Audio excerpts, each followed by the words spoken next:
Lily ఒక చిన్న పల్లెటూరిలో నివసించేది. ఆ పల్లెటూరు చుట్టూ పచ్చని కొండలు ఉండేవి. ఆ పల్లెటూరిలో పాతి ఇటుకలతో కట్టిన అందమైన ఇల్లు ఉండేవి.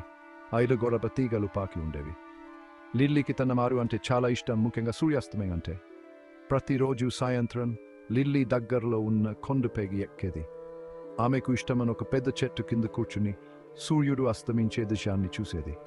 ఆకాశం రంగురంగుల కాంతితో నిండిపోయేది. నారింజ్, గూమ్, దాంగులు మేపాలపై చిత్రాల వేసినట్లు ఉండేవి.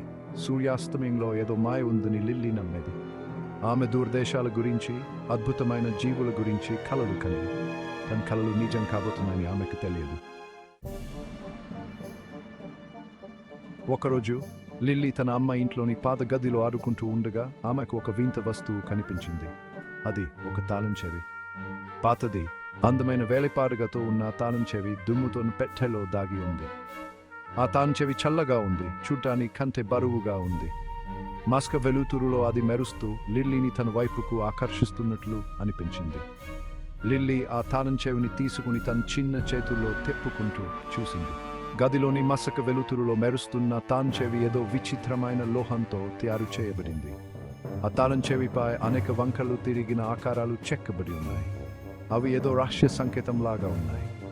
ఈ తాళం చెవి ఎక్కడికి దారి తీస్తుందో ఆమెలో ఉత్సాహం ఉప్పొంగింది. తన తాతగారిని చూపించడానికి ఆమెకు ఆగలేదు.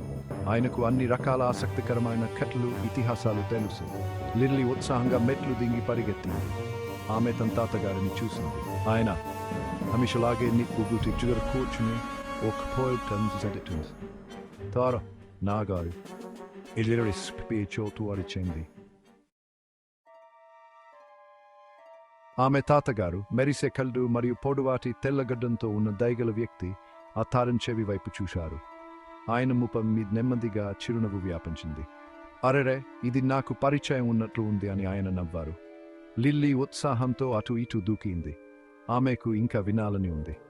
ఇది ఏమిటి తాతగారు, ఇది ఎక్కడికి తెరుస్తుంది అని ఆమె ఉత్సాహంగా అడిగింది. ఒక కప్ ప్రకారం అని ఆమె తాతగారు గుసగుసలాడుతూ చెప్పడం ప్రారంభించారు. ఈ తాళం చెవి మన అడవిలో దాగి ఉన్న మాయా ప్రపంచాన్ని తెరుస్తుంది. లిల్లీ ఆశ్చర్యంతో నోరు తెరిచింది. ఒక మాయా ప్రపంచమా? వాడ అడవిలోనేనా? ఆమె తాతగారు ఆమెకు ఎప్పుడూ అద్భుత కథలు చెబుతూ ఉండేవారు. కానీ ఈసారి అది భిన్నంగా అనిపించింది, నిజంలాగా అనిపించింది.